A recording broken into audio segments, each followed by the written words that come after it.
Hola chicos, ¿qué tal? Bienvenidos a Julius Te Cuenta, un pequeño espacio donde las historias cobran vida. Estamos en Semana Santa, un tiempo de recogimiento, de fe y de preguntas profundas sobre lo divino y lo humano. Por este motivo, hoy les traigo un cuento del gran escritor colombiano Gabriel García Márquez, que pone en entredicho nuestras creencias religiosas, nuestras ideas sobre el bien y el mal, los milagros y la compasión. Esta historia comienza con la llegada de un ser alado a un pueblo cualquiera. ¿Un ángel? ¿Un castigo? ¿Una prueba? Nadie lo sabe. Lo único claro es que su presencia, en lugar de despertar devoción, provoca confusión, abuso e indiferencia. Así que pónganse cómodos, que hoy leeremos Un señor muy viejo con unas alas enormes, del gran Gabriel García Márquez. Que empiece la aventura. Al tercer día de lluvia, habían matado tantos cangrejos dentro de la casa que Pelayo tuvo que atravesar su patio anegado para tirarlos al mar, pues el niño recién nacido había pasado toda la noche con calenturas y se pensaba que era a causa de la pestilencia. El mundo estaba triste desde el martes. El cielo y el mar eran una misma cosa de ceniza y las arenas de la playa, que en marzo fulguraban como polvo de lumbre, se habían convertido en un caldo de lodo y mariscos podridos. La luz era tan mansa al mediodía que cuando Pelayo regresaba a la casa después de haber tirado los cangrejos, le costó trabajo ver qué era lo que se movía y se quejaba en el fondo del patio. Tuvo que acercarse mucho para descubrir que era un hombre viejo que estaba tumbado boca abajo en el lodazal. Y a pesar de sus grandes esfuerzos, no podía levantarse, porque se lo impedían sus enormes alas. Asustado por aquella pesadilla, Pelayo corrió en busca de Lisenda, su mujer, que estaba poniéndole compresas al niño enfermo, y la llevó hasta el fondo del patio. Ambos observaron el cuerpo caído con un callado estupor. Estaba vestido como un trapero. Le quedaban apenas unas hilachas descoloridas en el cráneo pelado y muy pocos dientes en la boca, y su lastimosa condición de bisabuelo ensopado lo había desprovisto de toda grandeza. Sus alas de gallinazo grande, sucias y medio desplumadas, estaban encalladas para siempre en el lodazal. Tanto lo observaron y con tanta atención que Pelayo y Elisenda se sobrepusieron muy pronto del asombro y acabaron por encontrarlo familiar. Entonces se atrevieron a hablarle, y él les contestó en un dialecto incomprensible, pero con una buena voz de navegante. Fue así como pasaron por alto el inconveniente de las alas y concluyeron con muy buen juicio que era un náufrago solitario de alguna nave extranjera abatida por el temporal. Sin embargo, llamaron para que lo viera una vecina que sabía todas las cosas de la vida y la muerte, y a ella le bastó con una mirada para sacarlos del error. «Es un ángel», les dijo. «Seguro que venía por el niño, pero el pobre está tan viejo que lo ha tumbado la lluvia». Al día siguiente, todo el mundo sabía que en casa de Pelayo tenían cautivo a un ángel de carne y hueso. Contra el criterio de la vecina sabia, para quien los ángeles de estos tiempos eran sobrevivientes fugitivos de una conspiración celestial, no había tenido corazón para matarlo a palos. Pelayo estuvo vigilándolo toda la tarde desde la cocina, armado con un garrote de alguacil, y antes de acostarse, lo sacó a rastras del lodazal y lo encerró con las gallinas en el gallinero alumbrado. A medianoche, cuando terminó la lluvia, Pelayo y Elisenda seguían matando cangrejos. Poco después, el niño despertó sin fiebre y con deseos de comer. Entonces se sintieron magnánimos y decidieron poner al ángel en una balsa con agua dulce y provisiones para 3 días y abandonarlo a su suerte en alta mar. Pero cuando salieron al patio con las primeras luces, encontraron a todo el vecindario frente al gallinero, retozando con el ángel sin la menor devoción y echándole cosas de comer por los huecos de las alambradas, como si no fuera una criatura sobrenatural, sino un animal de circo. El padre Gonzaga llegó antes de las 7, alarmado por la desproporción de la noticia. A esa hora ya habían acudido curiosos menos frívolos que los del amanecer, y habían hecho toda clase de conjeturas sobre el porvenir del cautivo. Los más simples pensaban que sería nombrado alcalde del mundo. Otros, de espíritu más áspero, suponían que sería ascendido a general de 5 estrellas para que ganara todas las guerras. Algunos visionarios esperaban que fuera conservado como semental para implantar en la tierra una estirpe de hombres alados y sabios que se hicieran cargo del universo. Pero el padre Gonzaga, antes de ser cura, había sido leñador macizo. Asomado a las alambradas, repasó un instante su catecismo y todavía pidió que le abrieran la puerta para examinar de cerca a aquel varón de lástima que más parecía una enorme gallina decrépita entre las gallinas absortas. Estaba echado en un rincón, secándose al sol las alas extendidas, entre las cáscaras de fruta y las sobras de desayunos que le habían tirado los madrugadores. Ajeno a las impertinencias del mundo, apenas sí levantó sus ojos de anticuario y murmuró algo en su dialecto cuando el padre Gonzaga entró en el gallinero y le dio los buenos días en latín. El párroco tuvo la primera sospecha de impostura al comprobar que no entendía la lengua de Dios, ni sabía saludar a sus ministros. Luego observó que, visto de cerca, resultaba demasiado humano.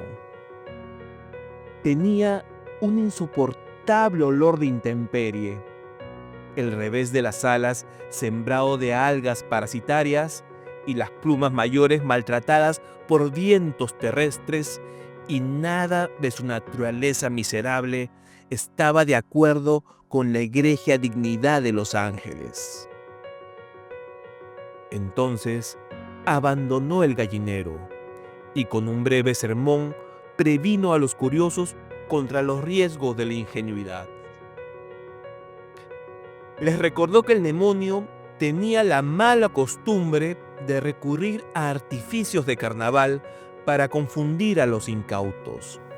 Argumentó que si las alas no eran el elemento esencial para determinar las diferencias entre un gavilán y un aeroplano, mucho menos podían serlo para reconocer a los ángeles. Sin embargo, prometió escribir una carta a su obispo para que éste escribiera otro al sumo pontífice, de modo que el veredicto final viniera de los tribunales más altos. Su prudencia cayó en corazones estériles. La noticia del ángel cautivo se divulgó con tanta rapidez que al cabo de pocas horas había en el patio un alboroto de mercado y tuvieron que llevar la tropa con bayonetas para espantar el tumulto que ya estaba a punto de tumbar la casa. Elisenda, con el espinazo torcido de tanto barrer basura de feria, tuvo entonces la buena idea de tapiar el patio y cobrar 5 centavos por la entrada para ver al ángel. Vinieron curiosos hasta de la Martinica. Vino una feria ambulante con un acróbata volador que pasó zumbando varias veces por encima de la muchedumbre. Pero nadie le hizo caso porque sus alas no eran de ángel, sino de murciélago sideral. Vinieron en busca de salud los enfermos más desdichados del Caribe. Una pobre mujer que desde niña estaba contando los latidos de su corazón, ya no le alcanzaban los números. Un jamaiquino que no podía dormir porque lo atormentaba el ruido de las estrellas. Un sonámbulo que se levantaba de noche a deshacer dormido las cosas que había hecho despierto. Y muchos otros de menor gravedad. En medio de aquel desorden y naufragio que hacía temblar la tierra, Pelayo y Elisenda estaban felices de cansancio, porque en menos de una semana atiborraron de plata los dormitorios y todavía la fila de peregrinos que esperaban su turno para entrar llegaba hasta el otro lado del horizonte.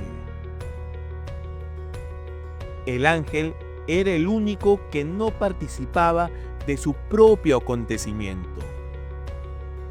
El tiempo se le iba, buscando acomodo en su nido prestado, aturdido por el calor de infierno de las lámparas de aceite y las velas de sacrificio que le arrimaban a las alambradas. Al principio trataron de que comiera cristales de alcanfor, que, de acuerdo con la sabiduría de la vecina sabia, era el alimento específico de los ángeles. Pero él los despreciaba, como despreció sin probarlos los almuerzos papales que le llevaban los penitentes, y nunca se supo si fue por ángel o por viejo que terminó comiendo nada más que papillas de berenjena. Su única virtud sobrenatural parecía ser la paciencia, sobre todo en los primeros tiempos, cuando lo picoteaban las gallinas en busca de los parásitos estelares que proliferaban en sus alas, y los baldados le arrancaban plumas para tocarse con ellas sus defectos, y hasta los más piadosos le tiraban piedras tratando de que se levantara para verlo de cuerpo entero. La única vez que consiguieron alterarlo fue cuando le abrazaron el costado con un hierro de marcar novillos, porque llevaba tantas horas de estar inmóvil que lo creyeron muerto. Despertó sobresaltado, despotricando en lengua hermética y con los ojos en lágrimas, y dio un par de aletazos que provocaron un remolino de estiércol de gallinero y polvo lunar, y un ventarrón de pánico que no parecía de este mundo. Aunque muchos creyeron que su reacción no había sido de rabia, sino de dolor, desde entonces se cuidaron de no molestarlo, porque la mayoría entendió que su pasividad no era la de un héroe en uso de buen retiro, sino la de un cataclismo en reposo.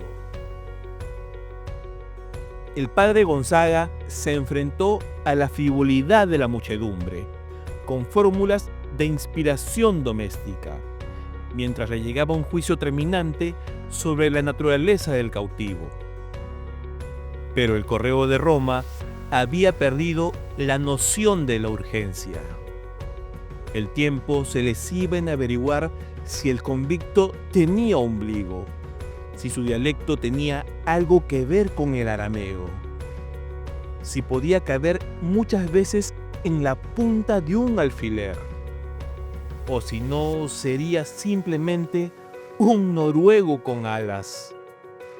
Aquellas cartas de parsimonia habrían ido y venido hasta el fin de los siglos, si un acontecimiento providencial no hubiera puesto término a las tribulaciones del párroco. Sucedió que por esos días, entre muchas otras atracciones de las ferias errantes del Caribe, llevaron al pueblo el espectáculo triste de la mujer que se había convertido en araña por desobedecer a sus padres. La entrada para verla no solo costaba menos que la entrada para ver al ángel, sino que permitían hacerle toda clase de preguntas sobre su absurda condición y examinarla al derecho y al revés, de modo que nadie pusiera en duda la verdad del horror. Era una tarántula espantosa del tamaño de un carnero y con la cabeza de una doncella triste. Pero lo más desgarrador no era su figura de disparate, sino la sincera aflicción con que contaba los pormenores de su desgracia. Siendo casi una niña, se había escapado de la casa de sus padres para ir a un baile. Y cuando regresaba por el bosque después de haber bailado toda la noche sin permiso, un trueno pavoroso abrió el cielo en dos mitades. Y por aquella grieta salió el relámpago de azufre que la convirtió en araña. Su único alimento eran las bolitas de carne molida que las almas caritativas quisieran echarle en la boca.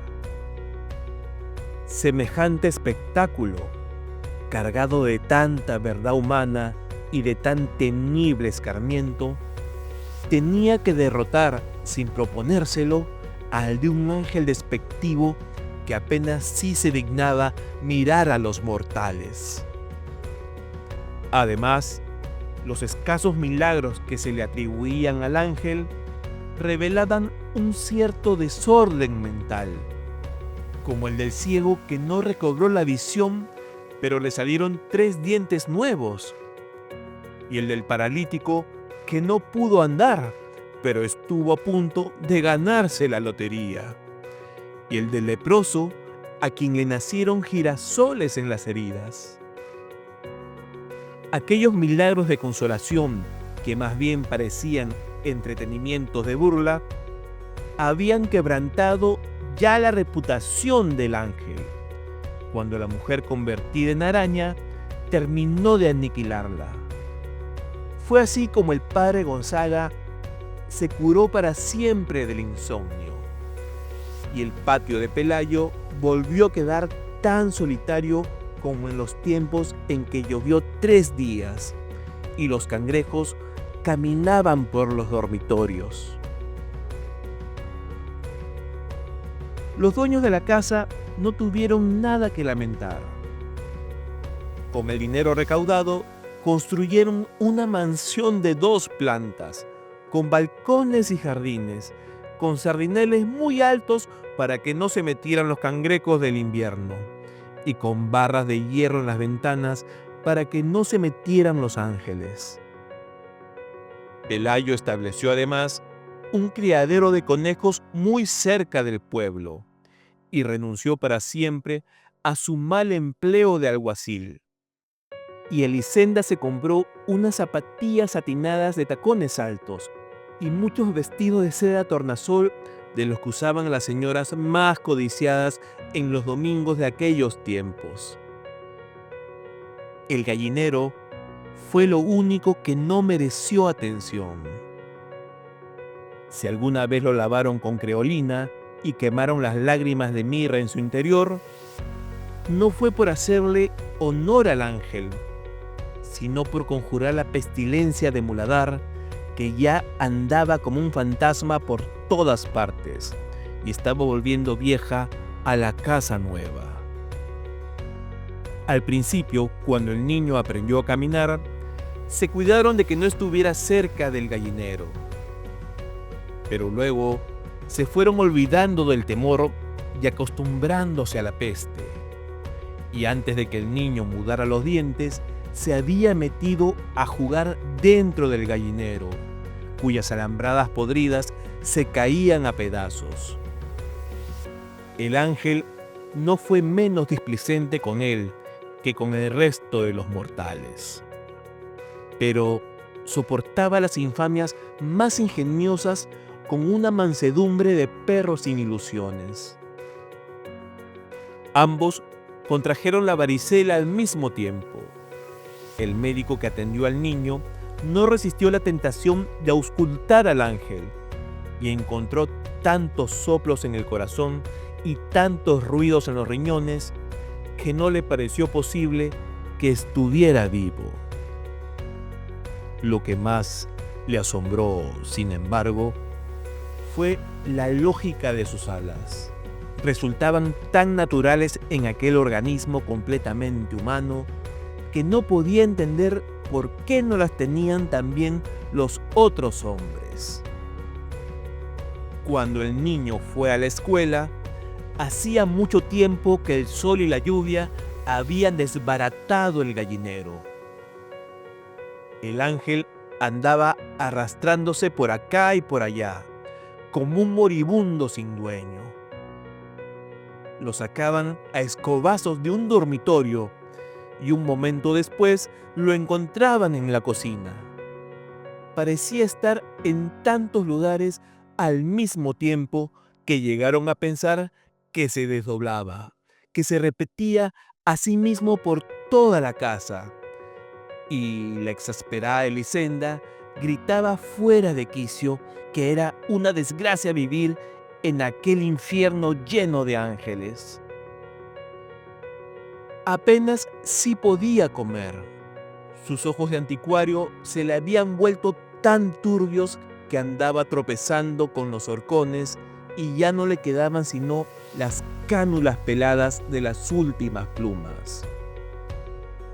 Pelayo le echó encima una manta y le hizo la caridad de dejarlo dormir en el cobertizo, y solo entonces advirtieron que pasaba la noche con calenturas delirantes en trabalenguas de noruego viejo. Fue esa una de las pocas veces en que se alarmaron, porque pensaban que se iba a morir, y ni siquiera la vecina sabia había podido decirles qué se hacía con los ángeles muertos. Sin embargo, no solo sobrevivió a su peor invierno, sino que pareció mejor con los primeros soles. Se quedó inmóvil muchos días en el rincón más apartado del patio, donde nadie lo viera. Y a principios de diciembre empezaron a nacerle en las alas unas plumas grandes y duras, plumas de pajarraco viejo, que más bien parecían un nuevo percance de la decrepitud. Pero él debía conocer la razón de estos cambios, porque se cuidaba muy bien de que nadie los notara y de que nadie oyera las canciones de navegantes que a veces cantaba bajo las estrellas. Una mañana, Elisenda estaba cortando rebanadas de cebolla para el almuerzo, cuando un viento que parecía de alta mar se metió en la cocina. Entonces se asomó por la ventana y sorprendió al ángel en las primeras tentativas de vuelo. Eran tan torpes que abrió con las uñas un surco de arado en las hortalizas y estuvo a punto de desbaratar el cobertizo con aquellos aletazos indignos que resbalaban en la luz y no encontraban asidero en el aire.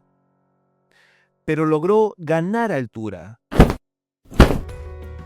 Elisenda exhaló un suspiro de descanso, por ella y por él, cuando lo vio pasar por encima de las últimas casas, sustentándose de cualquier modo con un azaroso aleteo de buitre senil.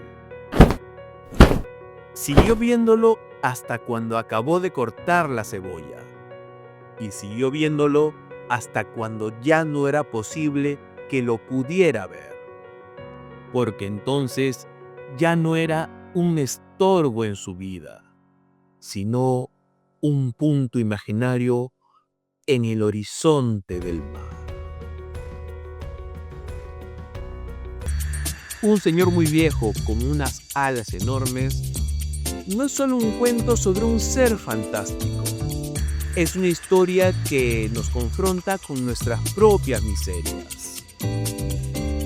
Nos muestra cómo, frente a lo desconocido, solemos reaccionar con indiferencia, crueldad o egoísmo.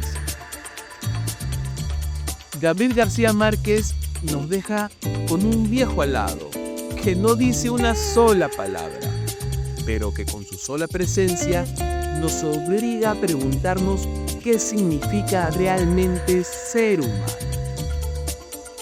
Y es que los milagros están ahí y simplemente los dejamos volar. Y así termina Julius Te Cuenta. Si este relato les gustó, háganmelo saber en los comentarios. Y no se olviden de activar la campanita, darle un me gusta al video y compartir el programa. Nos vemos la próxima semana con otra gran aventura. ¡Chao!